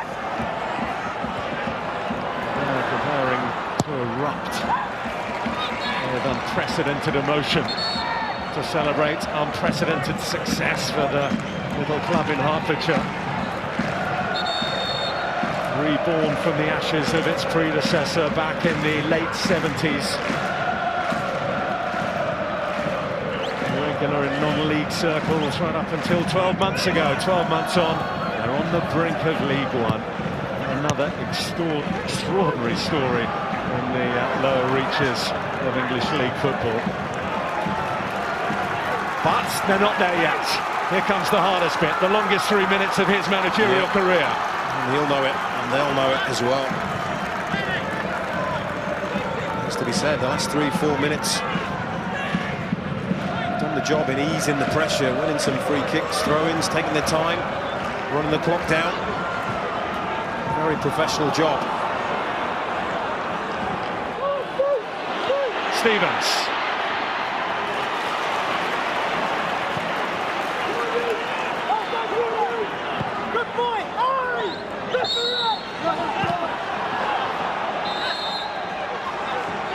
Free kick for Torquay. Hold it down is the message from the referee to Byron Harrison. Tomlin hasn't been able to get his game going, largely because of this man, who's marshalled the Stevenage defence absolutely superbly.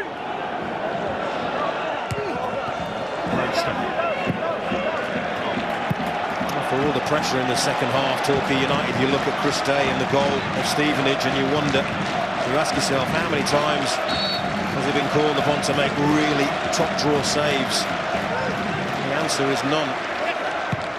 That's the difference, fine margins. They've had some good situations, Torquay. They haven't been able to test the goalkeeper.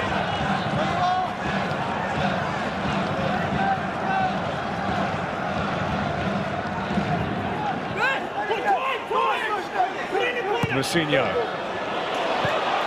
No offside flag against Harrison.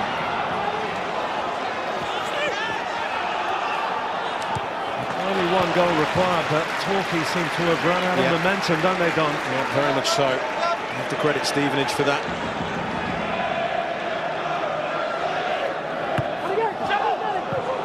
Stevenage, who couldn't buy a goal against Torquay, not just this season, but in seasons gone by. They've got one here and it looks like it's going to be enough. And after another though, Laurie Wilson, who's had a super afternoon, to be fair, they all have, all those in red and white. Morrison holds it in the corner.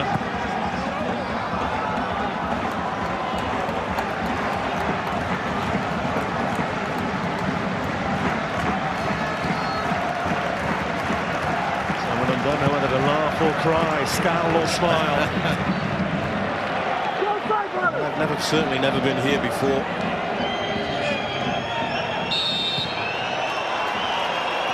Four added minutes. Normally that game would up be for them. Received with a big cheer, wouldn't it, from the team that are behind? But Torquay supporters already look a little bit deflated. They look as if they've given in. And they better pray the players haven't.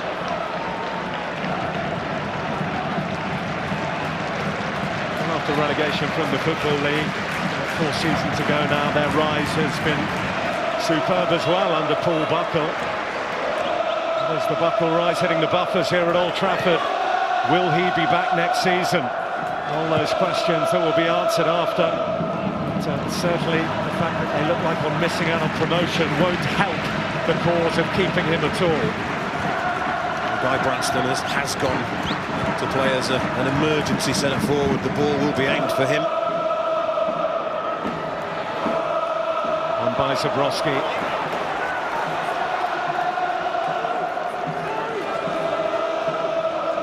Well, the Torquay goal here would take us to extra time.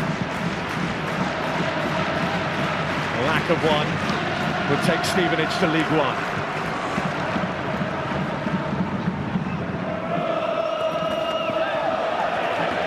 A scorer against Stevenage earlier on this season.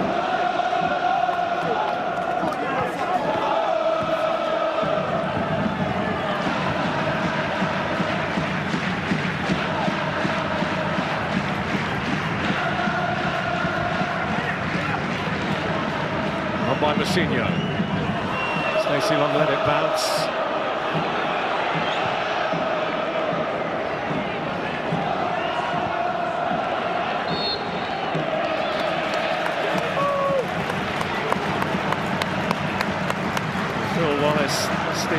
chairman, his financial backing and his hand on the tiller has helped guide them, helped bankroll them. Right through, they've been able to bring in some players to complement the good work done by Graham Wesley to get them out of the conference. But let's not forget, they've had some highs already this season, beating Newcastle United in the FA Cup. They took Reading, Championship playoff finalists, to end their FA Cup run, but they've saved the best till last. This will be the sweetest moment. There's no question about that. They won the conference last season, and they are going to feel something even more jubilant in a very, very short space of time. There's no question, if you can guarantee it, this is the way to get promoted. And they are loving it. It's been a long journey. They are absolutely loving it. They've climbed mountains. Is there time for one final Torquay opportunity? Here's Stevens, could be in here. Back comes Ronnie Henry.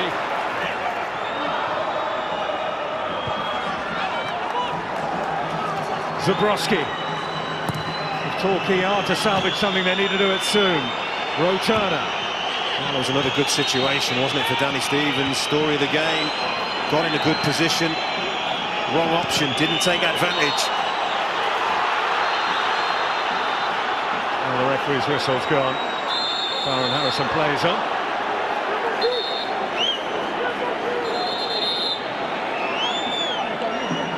Oh, he's going to book him, and he's been yellow carded before, hasn't he, Harrison? Is he not? No, my mistake.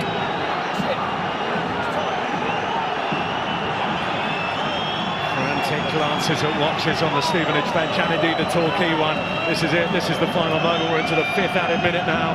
Okay, everyone forward here for Torquay. It's out by Stevenage. It's Byron Harrison. And there's a 3-on-1 break here. They can really crown it, Stevenage. It's Beardsley. Wilson wants it squared. He won't need it. They won't need a second goal. Stevenage soar to where they have never been before. Graham Wesley has guided Stevenage into League One. Their first ever season in English League football has turned into their first ever promotion to the 3rd tier.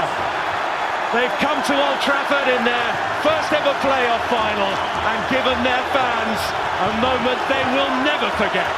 Oh, trust me, they will never, ever, ever forget it.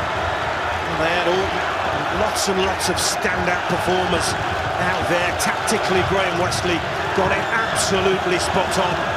And the upshot is Stevenage are in League One. Absolutely magnificent. Congratulations to them. And what a moment, what a goal. John Messina got it. He's with Patrick Davidson. John, how good is this moment? Unbelievable, unbelievable. It's incredible to be at Old Trafford in front of the fans from where we've come.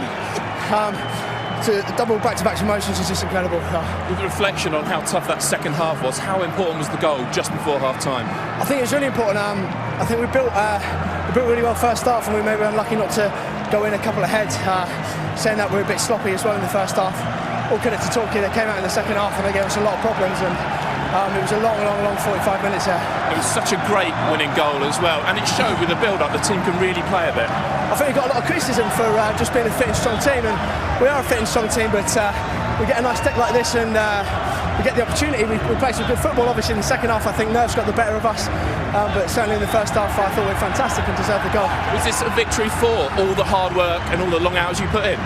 The victory has to be for that. It's got to be for all the boys. I mean, the boys have been fantastic. I haven't played the last 3 games, and I've watched and they've inspired me. They've inspired me with the way they beat Accrington and the way they got the point at Bury, and they were fantastic. So they've done the hard work, and this is just the occasion now. We've got it and we've managed to do it. Let's bring Darius Charles in. Darius, who are you giving a wave to? My little and the missus and the family. Yeah. Last year you were relegated from the conference. Yeah. How special is this? Well, I mean, that was a hard time for me getting relegated from the conference. So, I mean, it just goes to show football's a great game. You love football, we'll love you back. And you made the goal today. I mean, you've been influential throughout these playoffs. How good have the 3 games been for you? I mean, it's been outstanding. I mean, but it's not just the 3 playoff games, you know. The whole season as a team has just been amazing. And Hey, well done, mate. You're the Empower man of the match. John, do the honours and we'll bring your manager in. Congratulations, son. I don't know how you got it, but you are the man. Graham, let's bring you in. How proud are you? Well, I don't think pride's the feeling, it's just elation. It's been a real tough season for us. We had a really wobbly start, and in January we were 18th. And I keep saying that these boys just don't know when they're beaten, they don't take no for an answer, and they've worked their socks off to get to where they are. You look almost tearful. Do you feel emotional? No, not tearful at all. I'm just joyful. It's been a really long, hard season. We can't wait for a holiday. We've earned it, I can tell you, and I just can't wait to get away on holiday. It's your second promotion in 2 seasons. How have you done it? Well, working really hard. That's the secret to success in any form of life, and we've all put in the hours and put in the work. And if you put in the work, you give yourself a chance of winning. Play some big clubs next year, the likes of Sheffield Wednesday, Sheffield United. How much are you looking forward to that? Yeah, in fairness, we played some big clubs this year, and the opportunity next year, the Uniteds, the Wednesdays, and so on and so on. It's a fantastic league. For now, we'll just enjoy the moment. Is this your best moment in football? Every winning moment is a good one. This is another fantastic one. Well done, well done.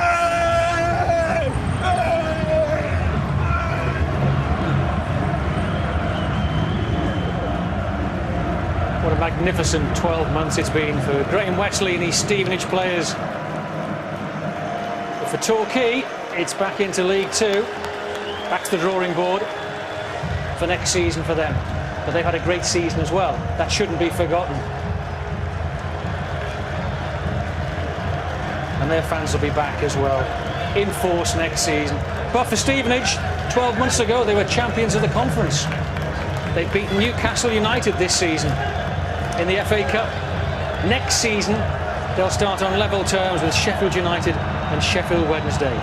Unbelievable story for Stevenage.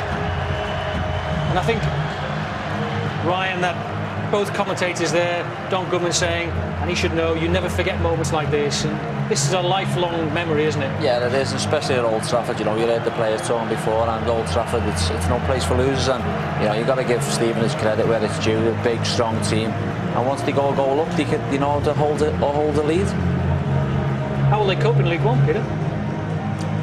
I think well.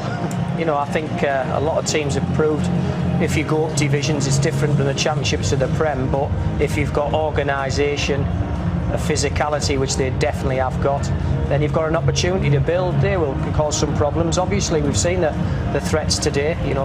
The physical presence in both boxes, and they ran out winners on the day in a very, very equal game. And arguably, Torquay didn't bring their best game today.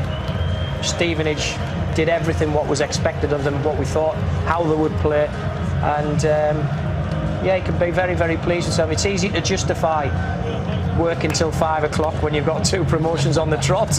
It works. Yeah, there's the proof of the pudding, George. So, great scenes, and as Ryan's just touched on there, it is only a place really for winners, because you try and say to Torquay what an outstanding season you've had.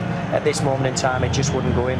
But Stevenage had to withstand a Torquay storm in the second half, didn't they? Yeah, they did. Well, we knew Torquay were going to come out because they were nowhere near the best the first half, so we knew they were going to come out second half and have a real good goal. But unfortunate for them, it hasn't to be. And a bit more composure, I would have thought, in around the box. I think, slashing at shots and putting the ball in when it not meant to go in and stuff like that. But it's disappointing for Torquay, but all credit to Stevenage. Graham Wesley taking the Stevenage story on.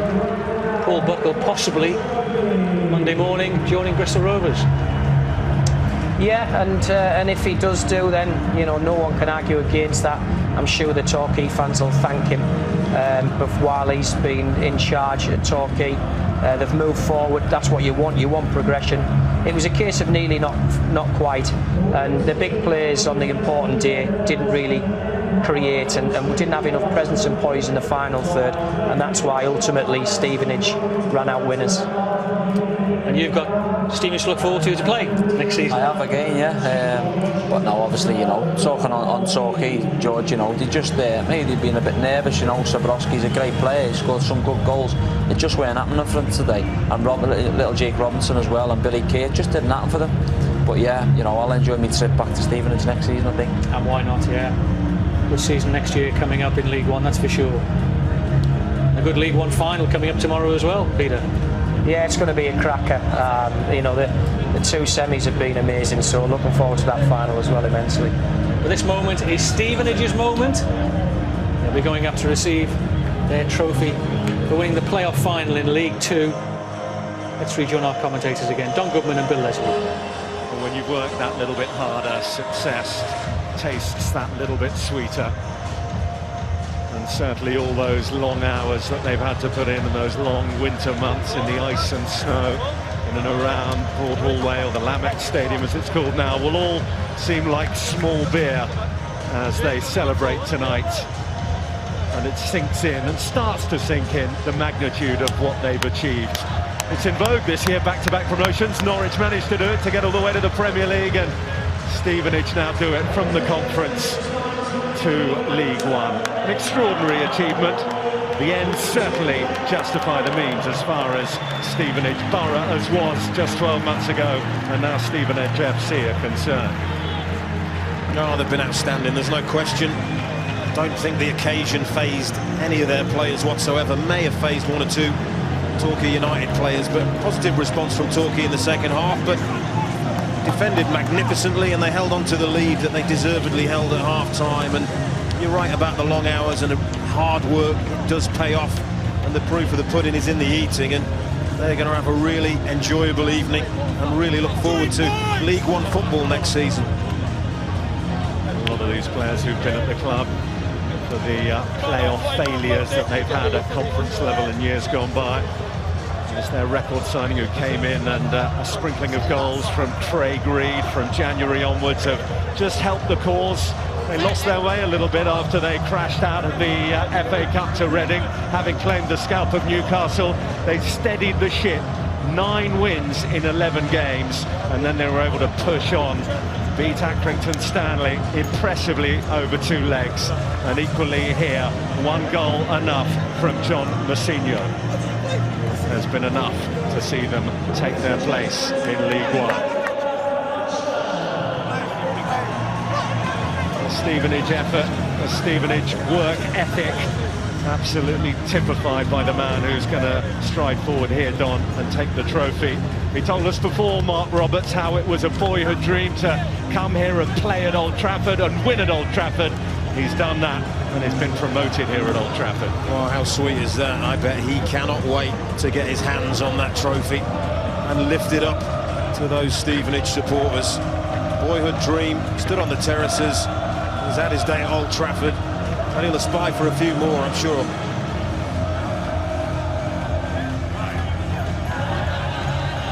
The sweetest moment of his career, probably up there with the sweetest moments of his life. Mark Roberts, sent off against Torquay the last time they'd met. He's seen them off here today.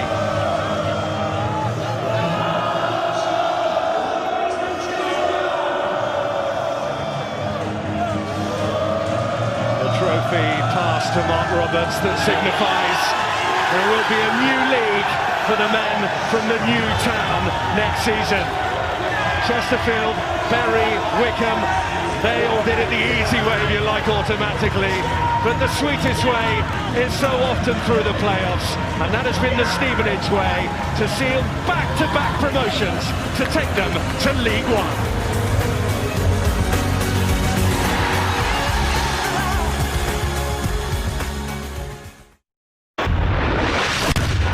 Sponsored by Bet365.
Sponsored by Bet365.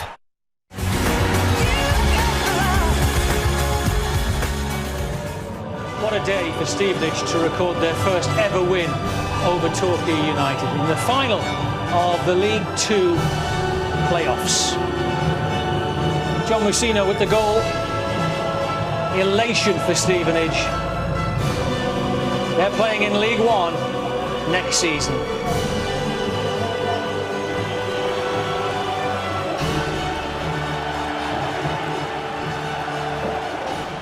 Ryan Lowe, Peter Beagrie with me still, and great scenes those, Peter, aren't they, for any player? Yeah, it's marvellous. It's fortunate to get promotion with Bradford and Scunthorpe as well from this division with Scunthorpe, and it is a tremendous feeling. You know, for all them games through the course of the season, it's 46 games. You know, you've worked really, really hard. You had a belief, you have a plan, and you try and stick to it, and that's exactly what Stevenage have done. And they managed to get promotion, so it's a great day for the club. And what a day for John Musino as well. 3-game suspension, comes back for the final, scores a great goal. Well, he'll have been at Chimoni, George, to play in a starting 11, and you know, obviously a bit of credit has to go to the manager for putting him back in. But yeah, that was a great finish, and it was worthy of any winning performance, really.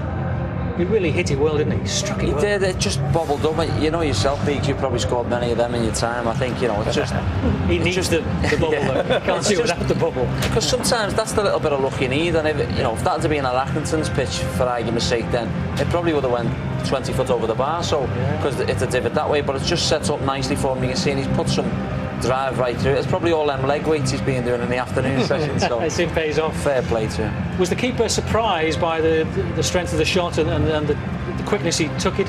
Yeah, I think he takes 2 really quick touches, but it's the ferocity of it. It is a true strike. It's a great strike, and also if you apply that power, but you've also got the accuracy. There's only one place it's finishing, and that's exactly where it did finish, right in the bottom of the net. And it was an important goal at an important time for Stevenage, because they needed to go in 1-0 up after they dominated that first half.